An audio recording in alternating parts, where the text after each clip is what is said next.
Bueno, último bloque del programa, lo que el agua nos dejó. Estamos compartiendo la mesa con amigos, compañeros. María José Castesana, integrante del Consejo Directivo Provincial de la Asociación Trabajadores del Estado. Y acá Fito Aguirre, dirigente político de la Unidad Popular de la Ciudad de La Plata. Hemos estado recorriendo buena parte de un hilván lógico, digamos, de lo que pasó a partir de la noche del 2 de abril en la Ciudad de La Plata, problematizando las causas, problematizando la disputa por el relato, cómo se organizaron los distintos grupos que trabajaron y que siguen trabajando en el territorio. Y en ese sentido, un rol destacado en la escena pública, diría yo, no tanto en el ámbito intrainstitucional, es lo que protagonizó la Asociación Trabajadores del Estado. Y un poco el primer planteo a María José, bueno, que comparta con nosotros cuál fue la intervención de ATE a partir de la noche del 2 de abril. Bueno, nuestra organización desde el primer momento se hizo cargo, digamos, de esta situación, trabajando, digamos, en tres direcciones. La primera que nos planteamos es llegar a los propios afiliados con la ayuda directa, que era lo que se necesitaba en esas primeras horas posteriores a la catástrofe. En ese sentido, nos dimos un trabajo desde el Consejo Directivo Nacional con un aporte concreto y desde las seccionales que iniciaron campañas solidarias, digamos, que fueron llegando al Consejo Directivo Provincial en ayuda concreta de alimentos, colchones, frazadas, es decir, todo lo que la comunidad estaba necesitando en ese primer momento. Nosotros podemos decir que al día de hoy hemos llegado con ayuda directa a más de 300 afiliados. Pero además, en ese recorrido que hicimos, porque íbamos a llevarlo a la casa del afiliado, digamos, a la necesidad concreta que se planteaba, se dispararon también múltiples organizaciones del propio barrio, muchas de ellas encabezadas por compañeros delegados o afiliados de ATE. Así, digamos, llegamos a asistir barrios que tenían aproximadamente 400 familias en situación de riesgo concreto y que habían sufrido las inundaciones. En segundo lugar, también nos planteamos, porque obviamente todo este trabajo, nosotros tenemos claro que el Estado estaba ausente, pero que nosotros no vamos a reemplazar al Estado. Claro. Entendimos que había que realizar una propuesta de intervención concreta a partir de un primer diagnóstico, digamos, de las familias afectadas, que fueron alrededor de 27.000, de las cuales 12.000 estaban en riesgo concreto. Presentamos, como digo, una propuesta de intervención al Ministerio de Salud, que fue planteada por nuestro secretario general, al ministro Colia, planteando también una reunión en estos días, digamos, para ver si era viable poder abordarla, porque lo que nosotros veíamos es que en estas recorridas y en este primer diagnóstico, y hasta el día de hoy, que esta intervención del Estado se ha hecho de manera fragmentada, desorganizada y sin planificación. Si hay algo, digamos, que quedó post inundación y en la propia, en el momento, digamos, más significativo de la catástrofe, fue precisamente que no hubo ningún tipo de planificación para intervenir desde el Estado. ¿Qué características tenía esa propuesta y en todo caso cuál fue la respuesta, digamos, del Ministerio? La característica era hacer más operativo, digamos, y como digo, digamos que sea el Ministerio de Salud quien se encargue junto con el Ministerio de Desarrollo Social, porque la emergencia es sociosanitaria, de coordinar y ser el ente, digamos, que reuniera todo el espacio de organizaciones que de manera aislada, pero desde la solidaridad estaban interviniendo. El planteo concreto se toma de experiencias anteriores, del modelo médico cubano, de la OMS, bueno, otro tipo de, digamos, de organizaciones que ya han tenido previamente experiencias al respecto, y tiene que ver con la conformación de equipos interdisciplinarios. En este caso nosotros entendíamos que con alrededor de entre 45 y 50 equipos interdisciplinarios podíamos hacer un barrido en todas las zonas afectadas, yendo casa por casa, no con un criterio de censo, sino con un criterio de asistir a la necesidad, de decir, resolver, exactamente, tener una respuesta concreta. Hasta el momento también esta intervención, digamos, no fue solamente en el Ministerio de Salud, sino en el ámbito municipal y en el ámbito de la universidad. Ajá. Digamos, en los tres ámbitos nosotros hicimos la presentación de esa propuesta abierta, digamos, a que fuese también enriquecida con aportes. Hasta el momento no hemos tenido una respuesta concreta, pero nosotros vamos a insistir porque entendemos que es necesario, porque además la primera etapa, que fue la de la ayuda directa, ya terminó. Ahora entramos en una segunda etapa que es donde van a aparecer todas las cuestiones sanitarias, digamos, además de las sociales, y además porque esto pone de relieve la pobreza estructural que ya había previa la emergencia, a la la emergencia. ¿Tuvo un correlato legislativo, sí, esa propuesta? Exactamente. Por eso dije que era en tres direcciones. Nosotros también nos planteamos que era necesario, digamos, en este momento, trabajar para que se declare la emergencia sociosanitaria por 90 días, lo cual nos garantizaría tener la infraestructura necesaria y también contar con el dinero para poder responder a las necesidades. En ese sentido, nuestra compañera Rita Liempe, diputada provincial, en esta semana hizo la presentación de este proyecto para declarar la emergencia sociosanitaria que por suerte ya tiene media sanción en diputados. El tema de la improvisación o la falta de planificación y la manera en la que eso fue, la palabra no sería suplido porque no suple la organización popular al Estado, y eso fue una constante que vimos durante todo el programa, pero sí apareció reiteradamente en el plano de la salud, de la comunicación, todos los aspectos que abordamos. Y acá Fito Aguirre ha salido a las calles mucho tiempo antes que esto, con un eslogan que en este contexto nos parece particularmente adecuado, que es el de La Plata ciudad pensada. ¿Cómo funcionaría eso de acá para adelante? Porque lo que ya pasó, pero ¿cómo se inscribiría esa idea de pensar una ciudad, una forma de organización, en un lugar que acaba de ser arrasado, entre otras cosas, por la falta de previsión y de planificación para estos casos? Bueno, nosotros desde hace bastante tiempo venimos planteándonos que en una ciudad que ha sido planificada, cómo no salirnos de los cauces históricos y volver a repensarla en el sentido de que tenemos un sistema político que se mueve en el cortoplacismo, que centralmente el esquema es hasta donde dure un mandato o dos mandatos la gobernabilidad, y nos encontramos con una realidad que tiene que ver con que las zonas urbanas, no solamente de la Argentina, sino del mundo, están creciendo en forma muy dinámica por el desplazamiento que promueve el modelo de desarrollo actual, fundamentalmente desde hace 20 años, en el que se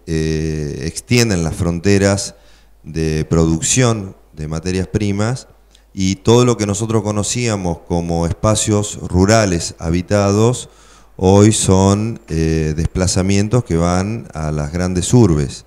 y nuestra ciudad es una de las ciudades que está cada vez más conurbanizada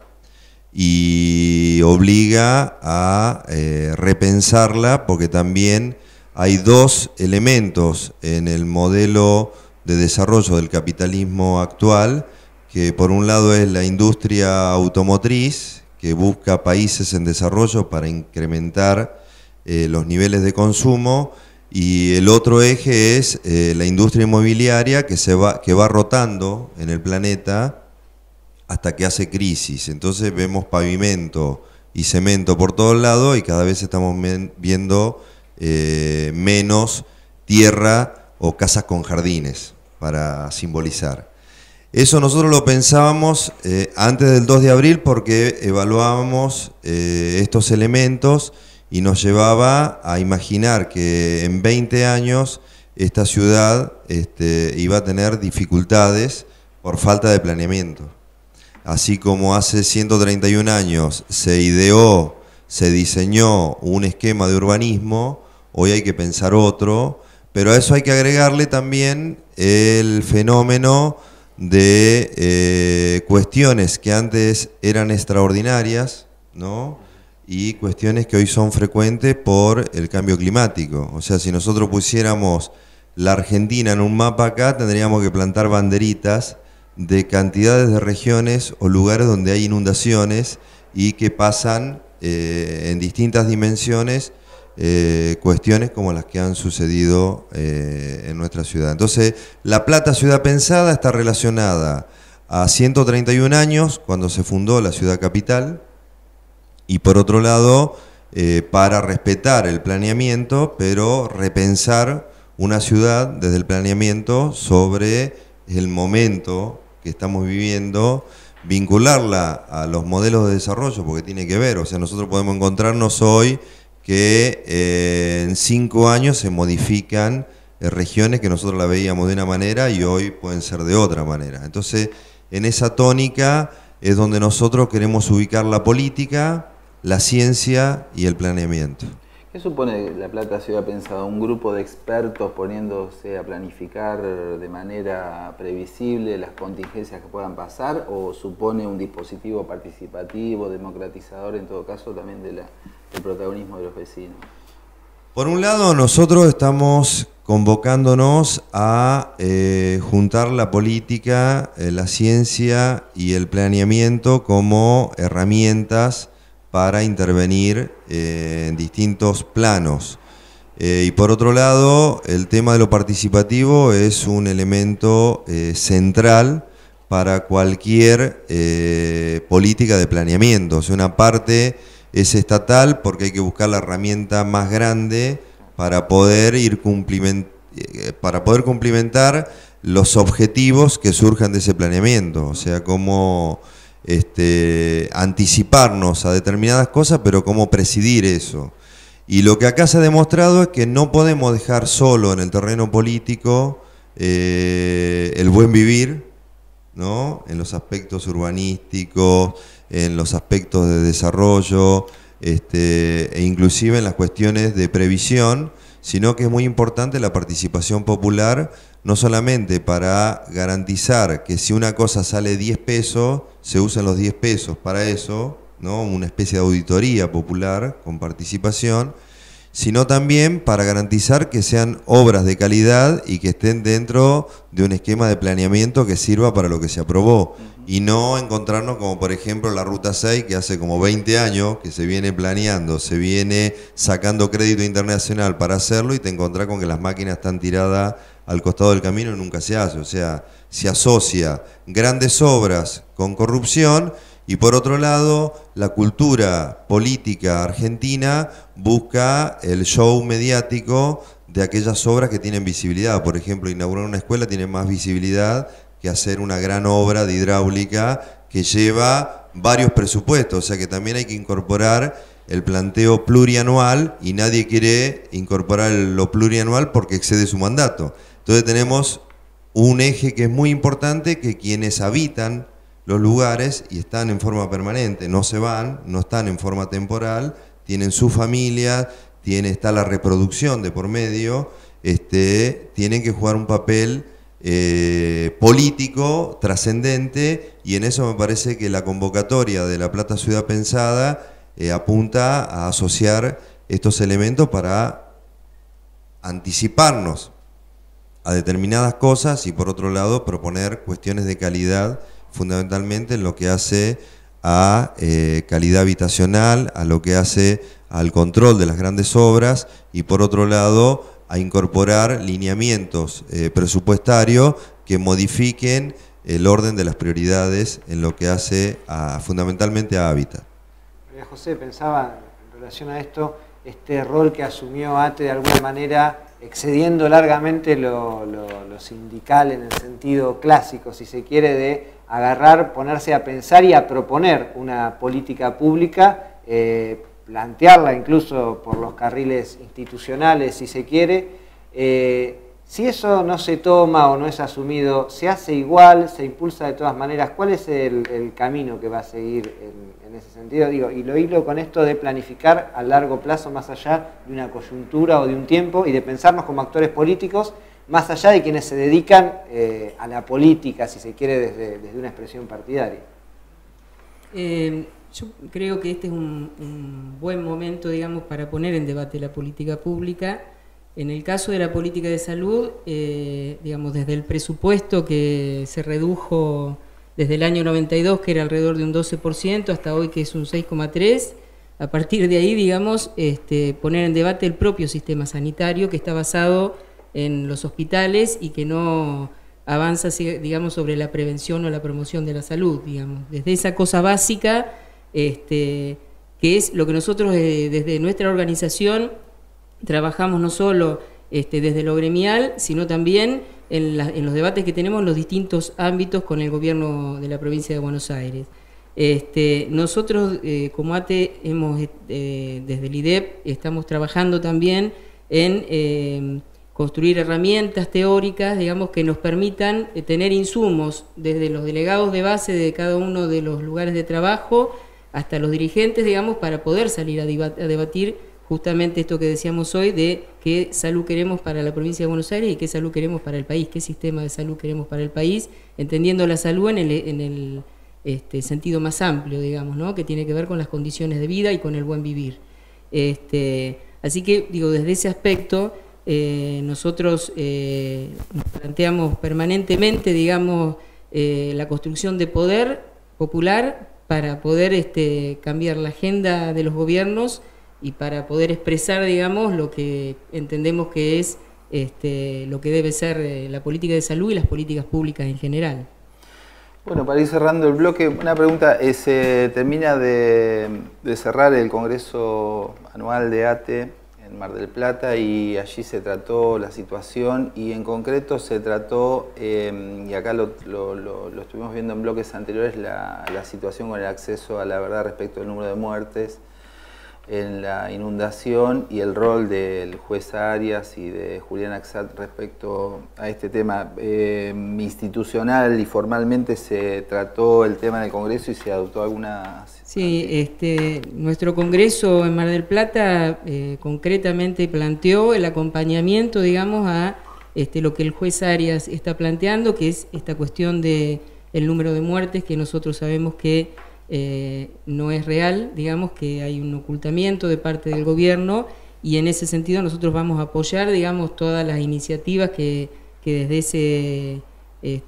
el juez Arias, digamos, aparezcan, pero además también estamos trabajando para investigar desde nosotros, desde nuestros propios compañeros, digamos, para que lo que salga a la luz sea la verdad, digamos, de cuál es el número de muertes reales de una catástrofe que no tiene antecedentes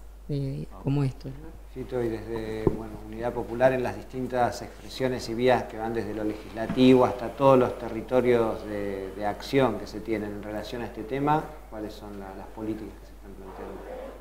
Nosotros vamos el día 26 de abril en el Club Platense, vamos a poner en marcha una iniciativa que la vamos a denominar Espacio de Futuro, con la idea de encontrarnos partidos políticos, organizaciones sociales, culturales, comunitarias,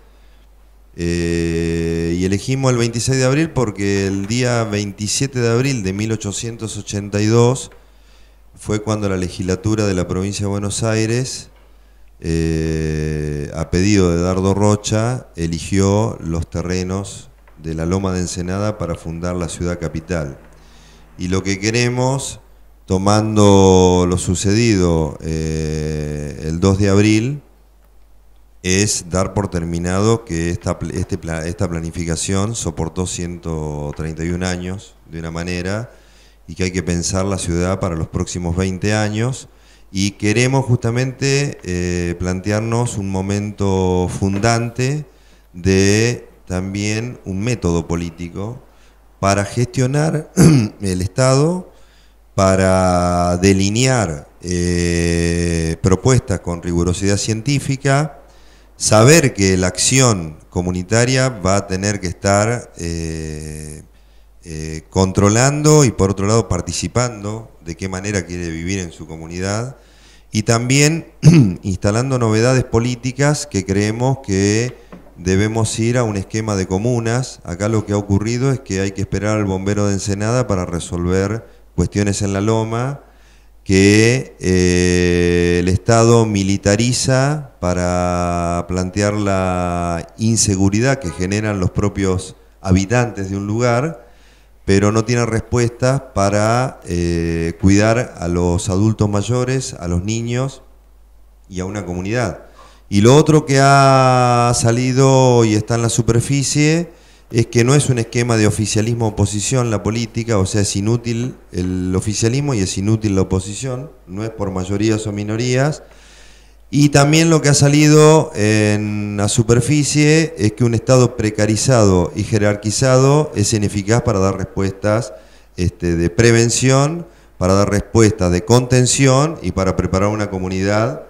con inundación o si hubiese explotado la destilería de YPF. Entonces, acá hay una serie de interrogantes que el día 26, humildemente, no tenemos la verdad revelada, pretendemos instalar La Plata Ciudad Pensada y construir un espacio de futuro que se prepare también para ser una alternativa para gobernar la ciudad de La Plata. Bueno, estamos llegando al final del programa. Esta coproducción La Olla TV y ATE Sociosanitario Armar la Trama. Hemos tenido invitados de jerarquía, de valor respecto de su protagonismo en esta situación. Hemos transcurrido esta idea lógica, decía al principio, de someternos primero a problematizar las causas, la disputa por el relato, el abordaje. Parece que en este hilo conductor no solo nos dejaron solos, como titula Malas Palabras, nos atendieron mal, sino también nos intentan mentir en esta especie de crimen hídrico, como se le ha dado en llamar. Aparece fuertemente el concepto de seguridad desde otro concepto. Lo que el agua nos dejó también tiene que ver con otro imaginario a construir desde todos los lugares en los que participamos respecto a otro paradigma de la seguridad que no tiene que ver con los patrulleros y con las rejas, sino con vivir seguros. Y también nos metimos discretamente en la disputa por el número de víctimas, sin dejar de alertar sobre que el debate de la política o el debate cuantitativo esconde el drama de cada persona que murió, y como decíamos al principio, que 2 de cada 3 de los muertos fueron viejos solos en sus casas, digamos, ¿no? Así que esto es buena parte de lo que hemos recorrido. Sí, sobrevolamos también y nos metimos en un tema que es para seguir charlando, que es el de la comunicación. No puede ser tampoco que no haya forma que un Estado se pueda comunicar con sus ciudadanos en una situación así si no hay electricidad. No hay electricidad y se acabaron las posibilidades de comunicarse. Que haya sido el esfuerzo de algunos trabajadores quienes pudieron poner en pie en la radio pública de la provincia, que fue la única referencia que tuvimos en un principio, y que haya habido medios comunitarios cuando volvió la electricidad y con las condiciones que pudieron, tratando de construir un relato que no tuviera que ver ni con el morbo de la gente llorando con música incidental de fondo, ni con cuestiones que servían para psicopatear y para paranoiquear y asustar a la gente, que también lamentablemente las vimos. Digo, en el aspecto de la comunicación también nos faltan protocolos, también nos faltan normas acerca de cómo trabajar en una situación como esta, también nos falta saber cuál es el rol del Estado y sus medios públicos y de la comunicación como servicio público, en este caso también para asistir en una catástrofe, y por eso también este esfuerzo de comunicación, que trata de ver lo que el agua nos dejó y que trata de transformar reflexiones en acciones. Bueno, de todas estas cosas que están planteadas, cómo comenzamos a organizarnos para no solamente decir que no vuelva a pasar esto, sino, como se estuvo diciendo durante todo el programa, generar condiciones de habitabilidad y de vida y de desarrollo que no solo nos preparen para una catástrofe, sino que nos empiecen a preparar para otro modelo de país y de sistema en el que queremos vivir. Bueno, ese ha sido o he intentado ser el aporte de esta forma de comunicación popular. Gracias a Pablo por hacerme sentir más o menos seguro. No, pero por lo menos seguro en un rol que no es habitual. A los invitados, a los compañeros que detrás de cámara nos asistieron, a la organización, Asociación Trabajadores del Estado, que contribuyó no solo con el espacio físico, sino con un apoyo importante, así que queda despedirnos. Nos reencontramos en el próximo programa especial, que en algún momento, todavía no sabemos cuándo, pero esperemos que cada vez más seguido sigamos construyendo desde esta experiencia de comunicación popular, que es armar la trama y la olla de... Bueno, gracias por venir.